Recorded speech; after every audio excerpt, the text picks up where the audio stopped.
Assalamualaikum warahmatullahi wabarakatuh. Marilah kita bareng-bareng untuk mengerjakan latihan soal SAS ya, sumatif akhir semester Gasal ya.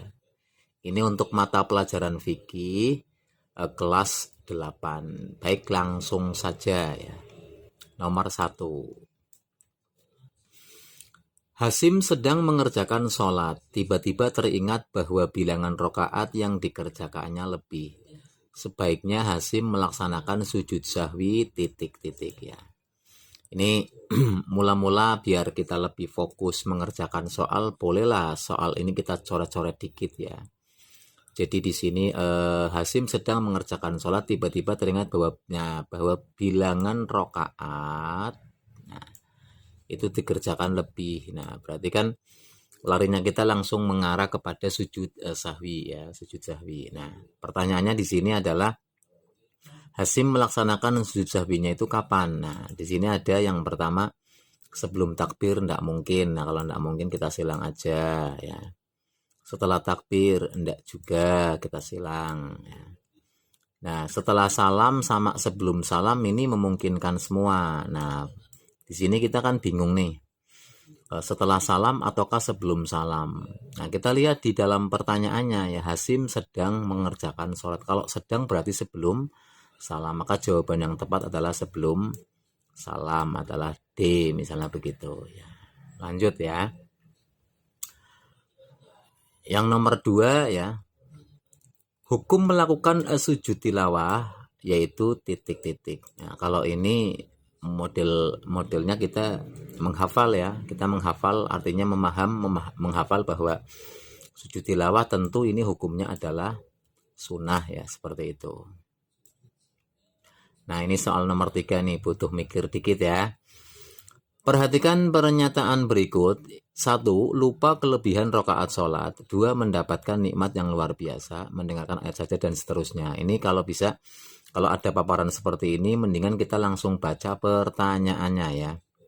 Baik, pernyataan yang merupakan penyebab ya untuk melaksanakan sujud sahwi adalah, nah ini kita garis bawahi aja. Kalau misalnya kita ngerjain soal, bolehlah di garis bawah nggak apa-apa.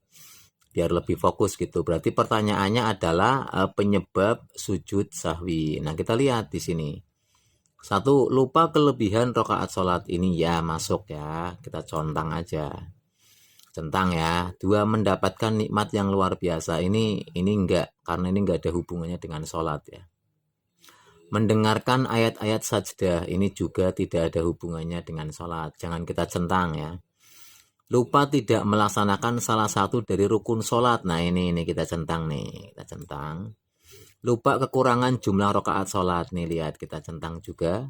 Terhindar dari musibah, tidak ada hubungannya dengan masalah sujud sahwi ini. Maka kita lihat di sini jawabannya adalah 1 ya, 4 kita kasih tanda ya, dan 5 kita pegang 1, 4, 5. Nah kita lihat jawaban A 4, 5, 6 ini enggak, salah.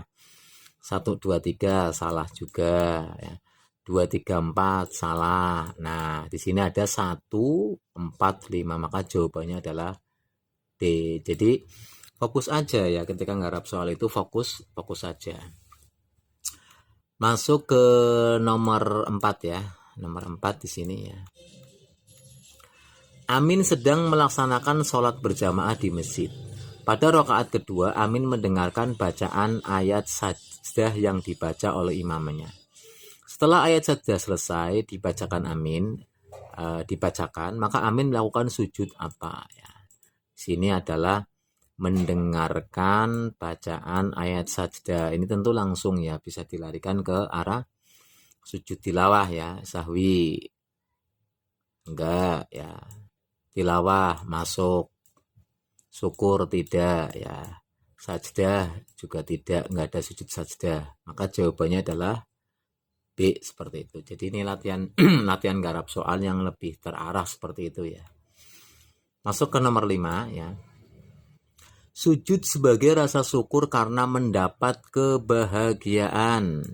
dan terhindar dari musibah atau masalah disebut sujud. Nah, ini tentu jawaban yang paling tepat adalah sujud syukur ya. Maka di sini ada sujud sahwi, sujud syukur, sujud sholat, dan sujud tilawah. Maka jawabannya adalah B, seperti itu. Nomor 6 ya, nomor 6. Di salah satu daerah terjadi musibah banjir. Kebetulan salah seorang saudara Anto tinggal di daerah tersebut ya. Dia mendapat kabar bahwa saudaranya selamat dari musibah tersebut. Anto kemudian melakukan sujud. Nah, ini bahwa saudaranya selamat dari musibah. Tentu jawabannya adalah sujud syukur. Kita cari aja jawabannya di sini. Oh, D ternyata sujud syukur. Baik, kita lanjut ya. Lanjut ke soal berikutnya, soal nomor 7 ya. Kita gunakan dulu ya.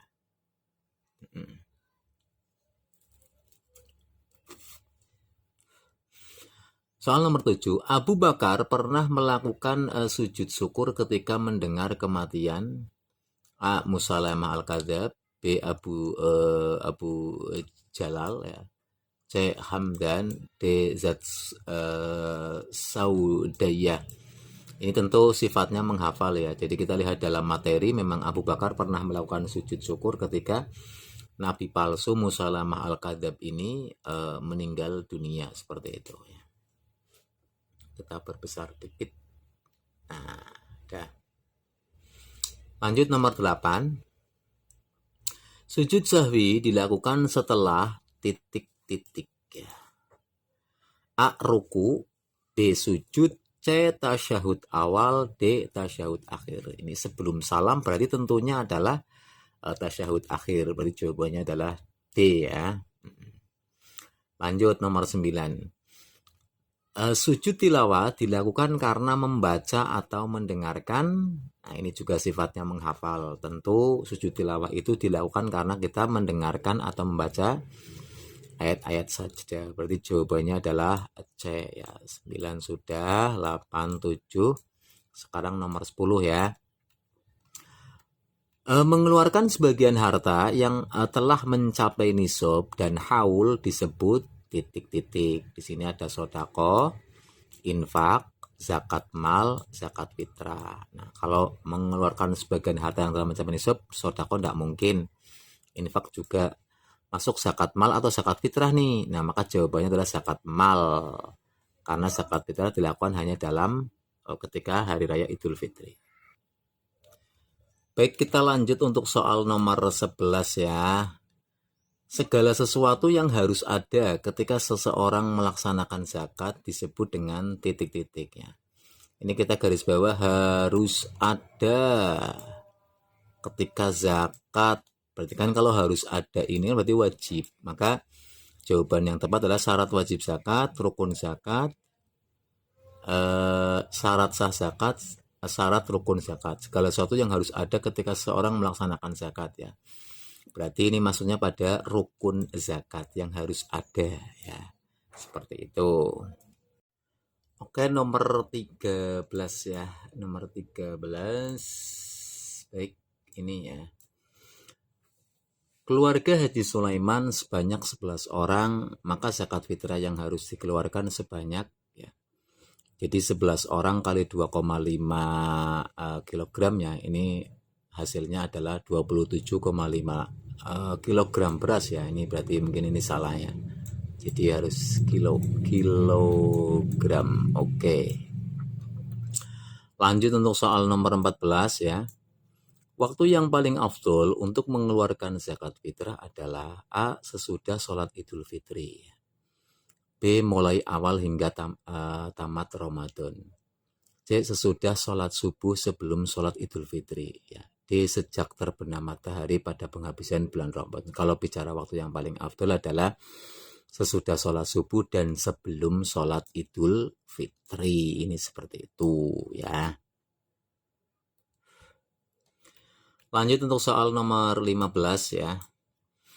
Bapak Komar memiliki 40 ekor kambing, maka setiap tahun harus mengeluarkan zakat yaitu titik-titik umur 2 tahun lebih ya. Kalau ini 40 ekor ini nisab paling rendah ya, maka jawaban yang paling tepat ambil yang paling kecil, berarti 1 ekor kambing umur 2 tahun atau lebih seperti itu.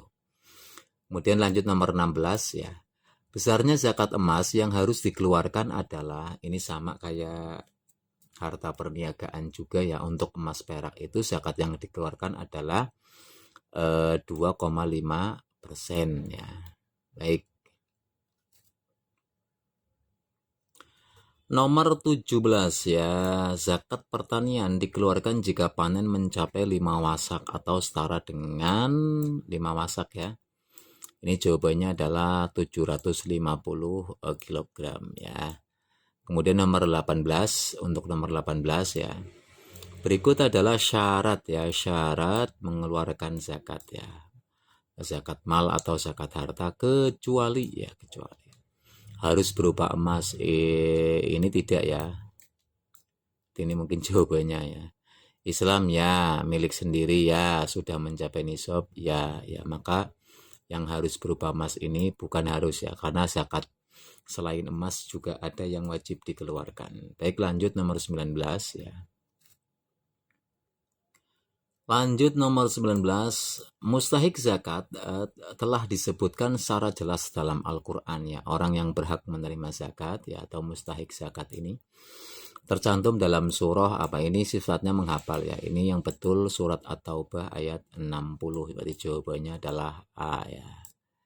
Kemudian nomor 20, nisab zakat perak adalah 200 dirham atau setara dengan, ya ini juga menghafal, setara dengan 624 gram ya. Kemudian nomor 21 ya, menahan diri dari segala hal yang membatalkan puasa mulai dari terbit fajar sampai terbenamnya matahari dengan syarat dan rukun tertentu ya. Itu disebut apa? Menahan diri ya, berarti puasa. Ini pengertian puasa ya. Nomor 22 ya. Untuk mendapatkan amalan sunnah di bulan Ramadan, maka Zaid melakukan apa?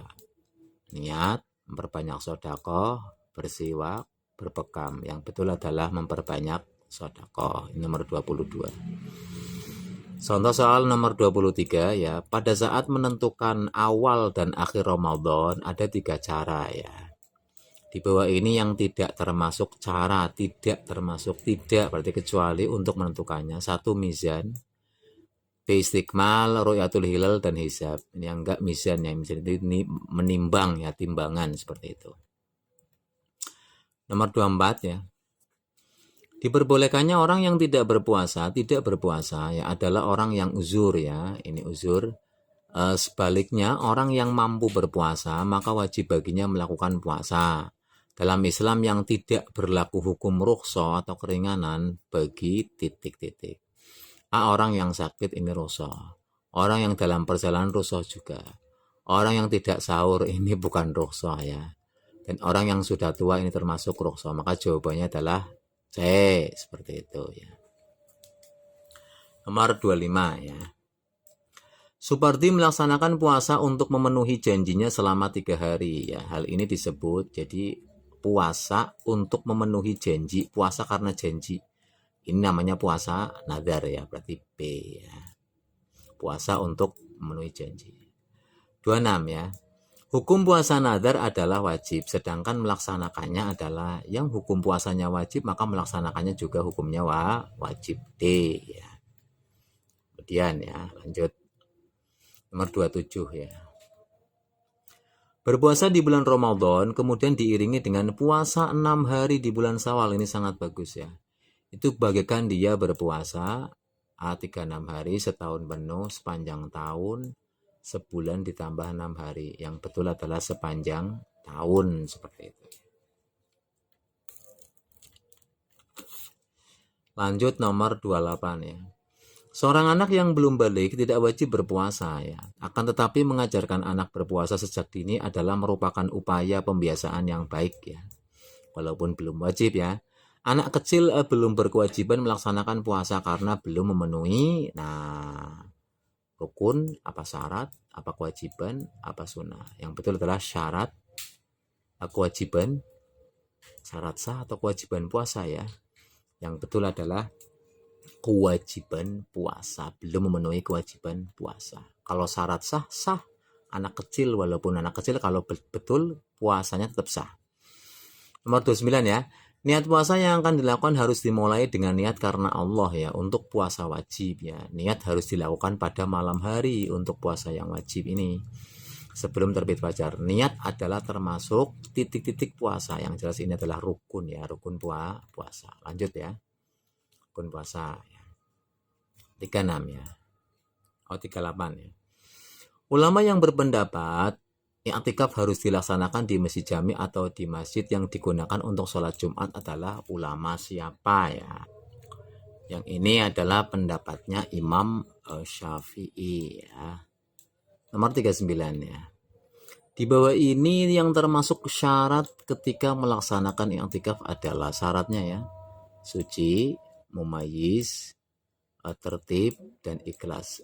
Yang betul adalah syarat daripada i'tikaf adalah suci ya. Nomor 40. Di bawah ini yang termasuk tujuan dalam melaksanakan i'tikaf. Tujuan i'tikaf ya.